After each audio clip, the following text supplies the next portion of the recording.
So I recorded a couple reviews a few days ago or so, and I actually posted one of them, and people told me it had audio issues. Yay, audio issues, my favorite. And so I went and checked my other video, which was this one, and it also had audio issues, but most of the video was completely fine and usable. So what I'm going to do is I edited out the bad parts. I'm going to edit myself in, giving you a quick gist of what I said, which was like 10 seconds each. They're super quick. All it is I forget to put my phone on airplane mode sometimes, and then I record, and people try to send me texts, or I get some kind of notification, and when the notification comes through, it's creates static in the video, and it's fucking horrible, and it screws with it. And the other video, them or ills or whatever, that one had some serious audio issues as well. We'll see if that one's salvageable. I don't know, but I, as of right now, took it off of YouTube because that's fucking annoying. I just don't have time to check these videos. Like I'll record a 30-minute video, and just getting the 30 minutes to record it is about as much time as I got, and then I don't have 30 minutes to go listen to it. So it's one of those things where I upload it, and then people are like, "Hey, idiot, there's audio issues," which was really, really frustrating. But I appreciate you guys bringing it to my attention. So I did edit out all of the audio issues in this. There will be none.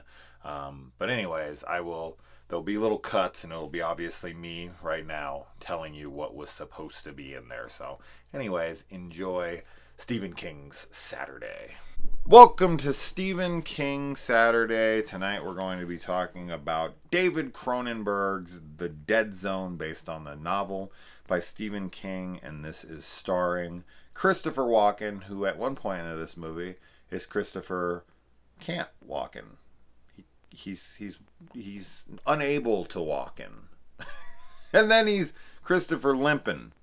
So, yeah, this was produced by Deborah Hill, which was interesting to me. And I saw another familiar face in the opening of this as well, on the production side of things.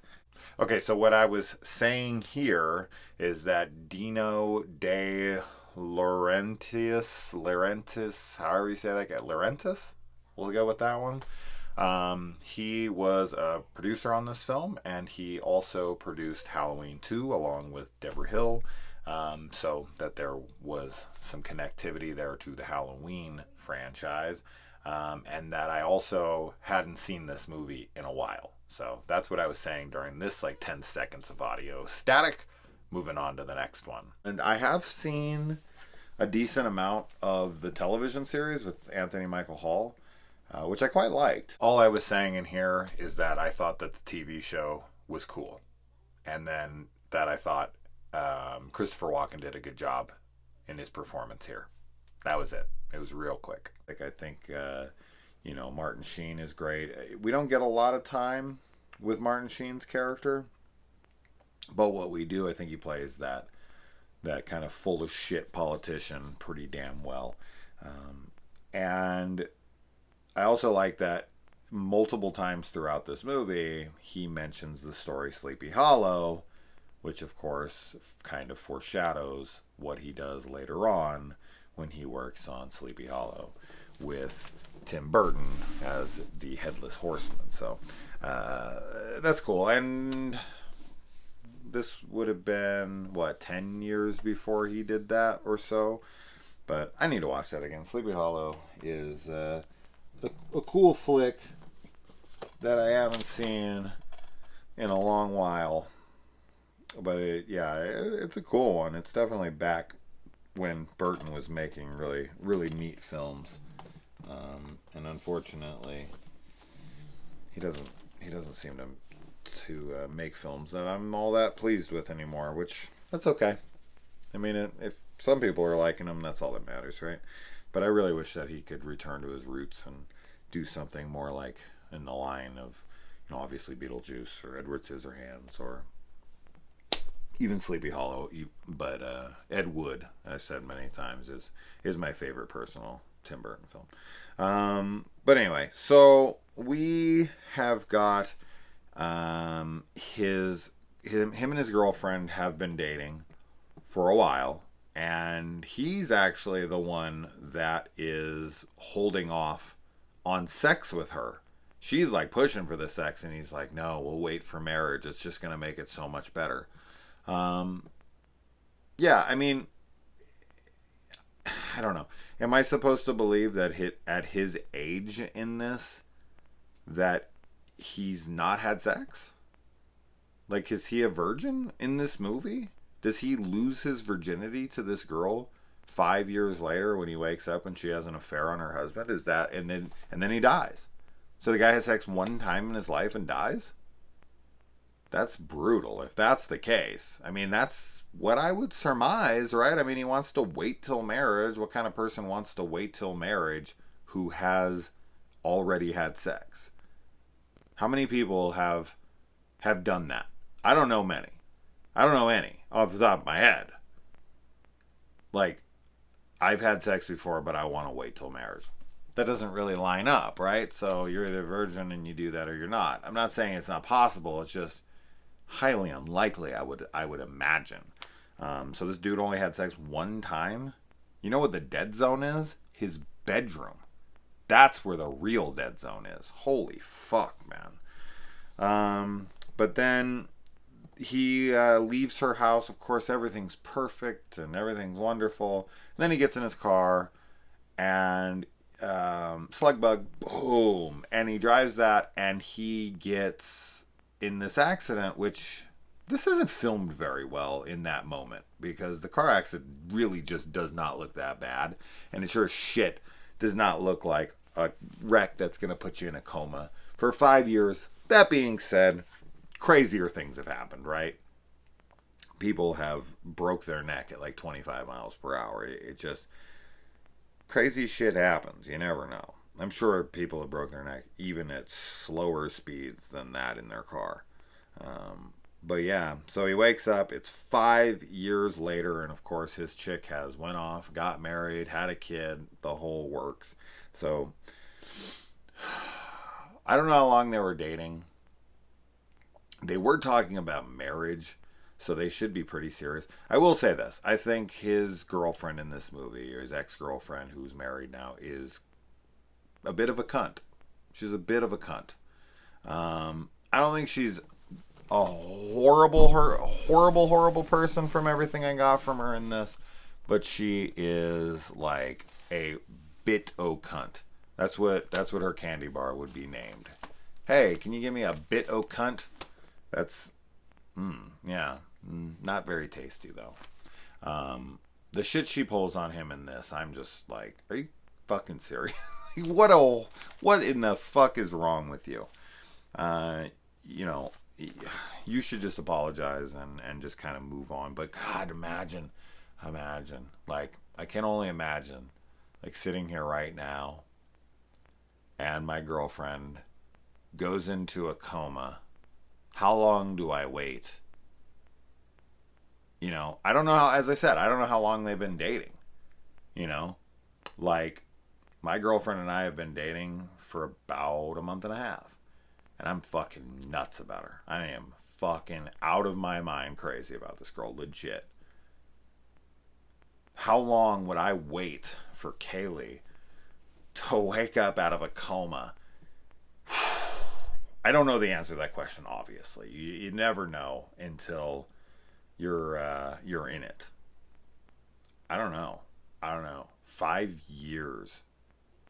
It would, of course, I think behind the scenes, it would be very dependent upon what you're being told by the doctors. Like, look, she's never waking up. Like, we're basically just keeping her alive right now, but there's no brain activity. There's no chance of this person ever waking up. That would definitely change it from, look, they could wake up tomorrow, they could wake up in a year, they could wake up in a decade. We don't know. They're probably going to wake up one day. That would be a drastically different thing, right? Brain dead, never waking up, versus they could wake up tomorrow. That'd be really hard to give up. That'd be really, really hard to give up. But at some point, I mean, if it was like 10 fucking years later, I think at that point you'd be like, look, I love you, but I have got to fucking like live my life. I don't know. I don't know. That's a tough one. And this is a tough situation. Anytime you deal with the coma thing, this kind of even reminds me of Avengers Endgame. When, Ant-Man, he goes and he realizes he's missed out on 5 years of his kid's life. Like, God, man, to miss out, like, that would be the hardest thing. That'd be the hardest thing for me. As crazy as I am about my girlfriend, missing out on 5 years of my children's lives. Like, I go to fucking sleep right now and I wake up and they're 13 years old and I missed out on 5 fucking years, like 9, 10, 11. Oh my God, that would be impossible. So just thinking about the emotional trauma of going into a coma, like he kisses his girlfriend goodnight. He thinks he's gonna marry her. His fucking world is amazing. He's driving down the road. He gets in a car crash. He hits his head, and then he opens his eyes, and it's 5 years later, and she's married to someone else. And as he says in the movie, like, I'm sorry, like, it's still like yesterday for me. Imagine that. Like, imagine how crazy you are about whoever you're with right now, right? Some of you might not be with, and that sucks. But for those of you who do have somebody who you're crazy about, like, imagine, like, how nuts you are about them today, and then you go to sleep tonight, and when you wake up to it's 5 years later, and that person has moved on. They're married to somebody, and your feelings are still exactly where they were today, like yesterday. Well, today in this scenario, I guess, whatever it is. Tomorrow. Yeah, yesterday. Whatever. Horrible. So I know I've kind of talked about this for too long, but this is the heart of the story. This is everything to me. The rest of the movie is very good. Don't get me wrong. This is a very good movie. But it's that moment that was like so upsetting to me. It was watching it just being like, and Walken does a very good job of this. And just that, it's kind of like Castaway even. When he comes back and she's moved on and he's just like, like it's over. Like it's too late. She even like kind of runs out to him and is like, maybe we should run away together. And it's like, it's too late, or, the end of fucking La La Land was just, everybody knows how much I love that fucking movie. It's like, it's too late. And that's a terrible feeling, man. It's a terrible feeling. And that should be a lesson to everybody. Don't wait till it's too late. Act now. You don't have fucking time to waste. So you got somebody you want to go after them right now. Don't fuck around. Now, had they been married and they've been together for years, I think that's a little different. As I said, if they were dating a month, that's a little different than if they've been married for 15 years and then he wakes up like a year later and she's already married to somebody else pregnant. Then I'd be like, really? You couldn't have waited a little bit? So that's a tough one. All right, moving on. That was like 8 minutes for coma talk, but shit. So I bet some of my viewers went into a coma.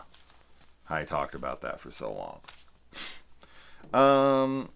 And he has signs of something on the roller coaster before this all happens. So I don't really know what that is. Is it his premonition of his car accident to come? Do we see clips in that of anything happening? Maybe we do, and I missed it. But I see he kind of freaks out on the roller coaster, and she probably thinks it's just he's on a roller coaster, right? But it's very clear that he has some kind of premonitions. Now, this is one of the Stephen King novels I have not read. I have read a lot of his stuff, but not this one. So I'm not really sure how this one plays out in that scene, but in this one, I don't know. Then he wakes up in his bed. He deals with all the emotions. I won't talk about that anymore, I promise.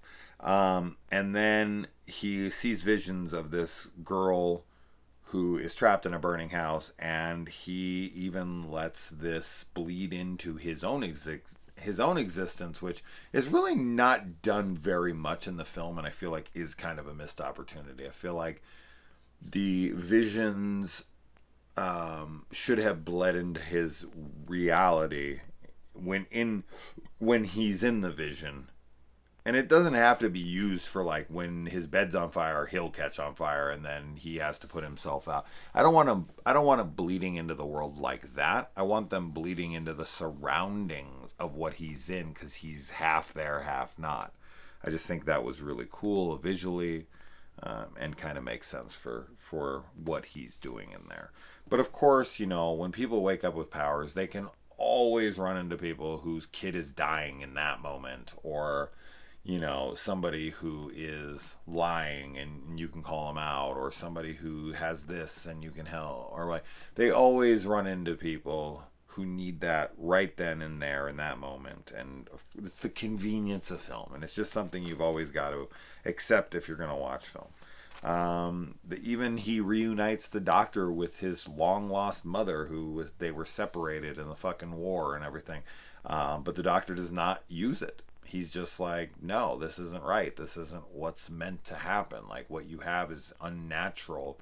We're not supposed to meet. You, thank you, but no thank you. And that's interesting. I don't know. I mean, I definitely think there'd be people like that. If you were psychic, or if you had that ability, and you were like, look, I'm gonna give you this as an advantage to this situation, there would definitely be people who would be like, you know what? I don't believe that we should meddle with this kind of stuff. I don't think that I was destined to do this. But if you believe in destiny, then you should believe that you were destined to get that information from that person, and in whichever way, in whatever means necessary to get that thing done that you were meant to do.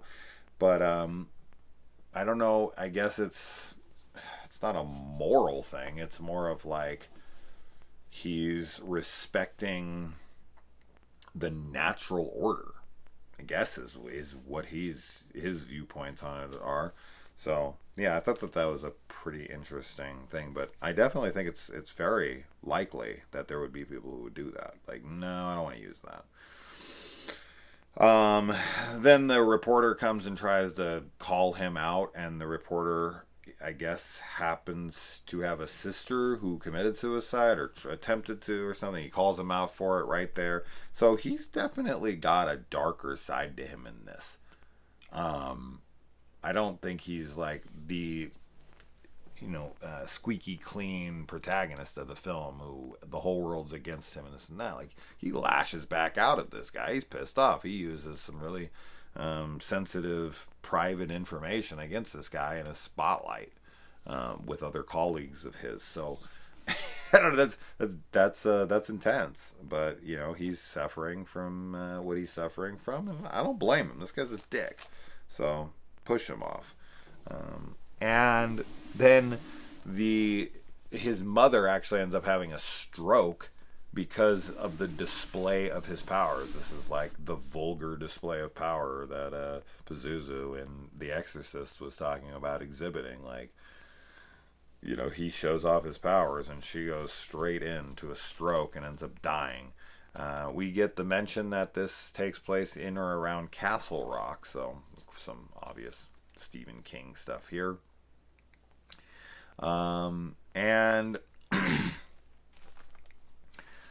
then we get into the scene where I was like, this bitch, this bit-o cunt, she comes over and just throws herself at him, knowing he's still in love with her, fucks him, probably takes his virginity, and then is like, we can't ever do that again. And then he kind of is like questioning her about it, talking to her about it, and she's like giving him shit for even getting excited or thinking that more could happen. When she knows he's in love with her, she comes over and cheats on her husband, fucks him, and then is like, all right, so that was just like to get that out of the way, and now I gotta go back to my real life. Like, sorry I got your hopes up.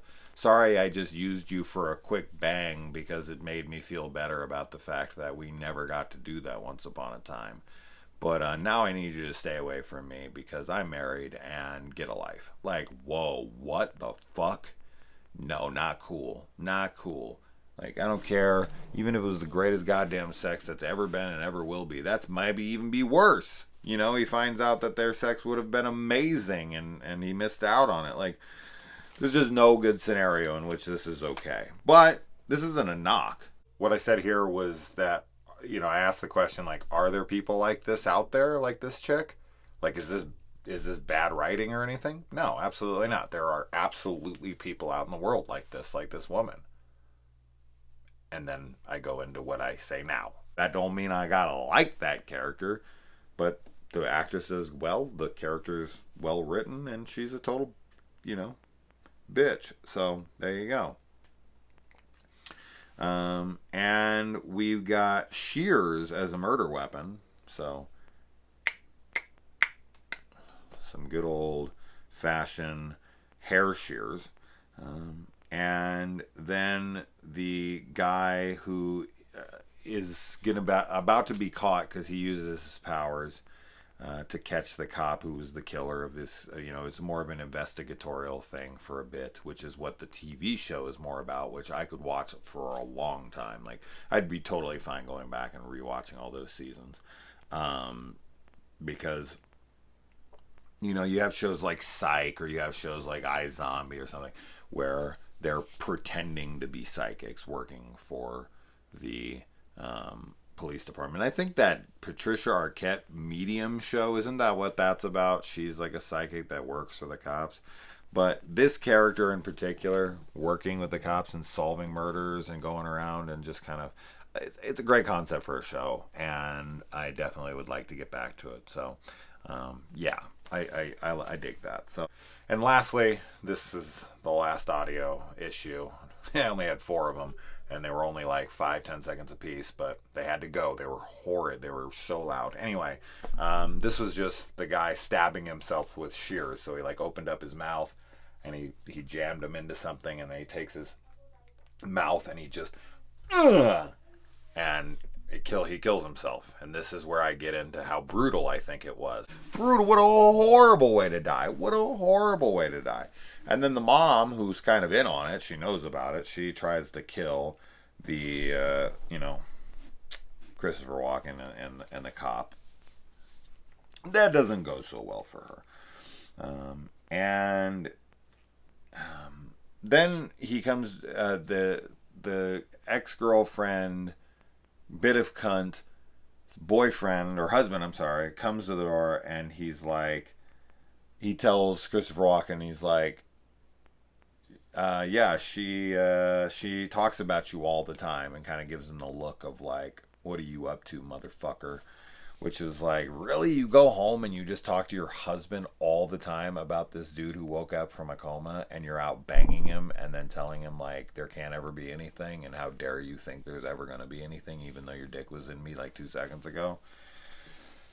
She's something else. And then he goes and gets this job with this kid who he's tutoring. He goes back to his teaching job, and whilst he's there, he realizes that the kid is going to have an accident while playing hockey. He's only playing hockey because his father is forcing him to. Holy shit, can I relate to this? This is the reason I played hockey when I was a kid, because my stepfather forced me to play it because he wanted me to be his vessel. He couldn't do it because his body and this and that, so I had to do it. And of course, I was never good enough. I could never skate well enough. I could never handle well enough. I could never shoot well enough. I could never do any goddamn thing well enough. He could have done it better, and I was the asshole who was out there disappointing him right and left. So I kind of feel this scene, because the dad's an asshole as well, and he even lies to Christopher Walken to get him out of the house, and then he tries to force the kid to go, and the dad's all pissed off because he's like, can't believe this shit.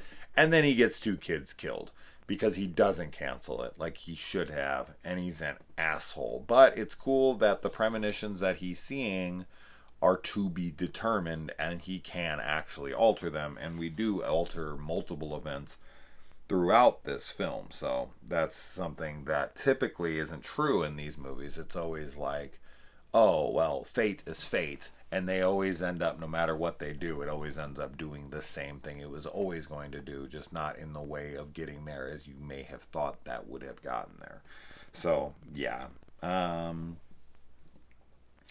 And I like that when he goes over there and he tells him that, and he's like, the kid's gonna die and all this. He won't listen, and he does not let it go. And this I love. Commend, fucking yes, thank you, holy shit, thank you a million times over.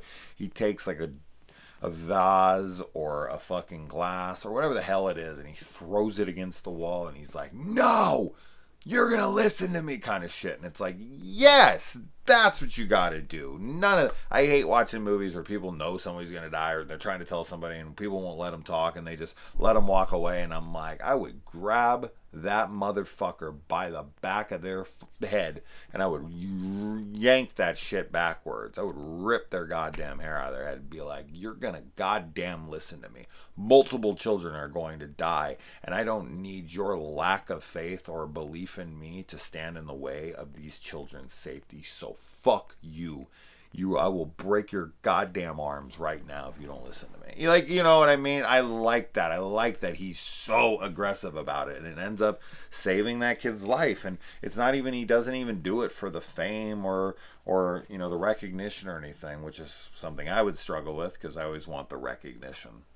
I want the acknowledgement. It's definitely one of my less than favorable qualities. When I say qualities, of course, these are quotation qualities. But yeah. But he doesn't do it for the fame. He doesn't do it for any of that shit, because the kid calls him up and he's like, is that you? And he just hangs up because he wants to confirm that he lived, and he has a very good rapport with him, and he almost becomes like a father-like figure. I would have liked to see this explored a little bit more throughout the film, their relationship, because it's just not as enough to get me that kind of connection to them and understand why he would do what he did. But he's mostly just trying to be a good guy and use his power to the best of his abilities.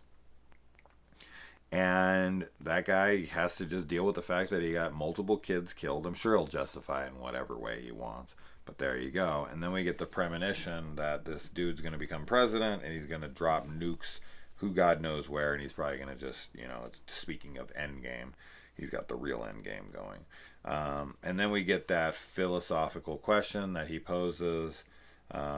Would you kill Hitler? He goes to the doctor, he talks to him about it, and the doctor's like, I took a Hippocratic oath, you know, this and that. He's like, but I'd have to throw that all away and I'd kill the son of a bitch, which is just like that confirmation that he needed, even from this doctor that he respects and watched and presided over him while he was getting, I guess, you know, kind of sitting in a coma.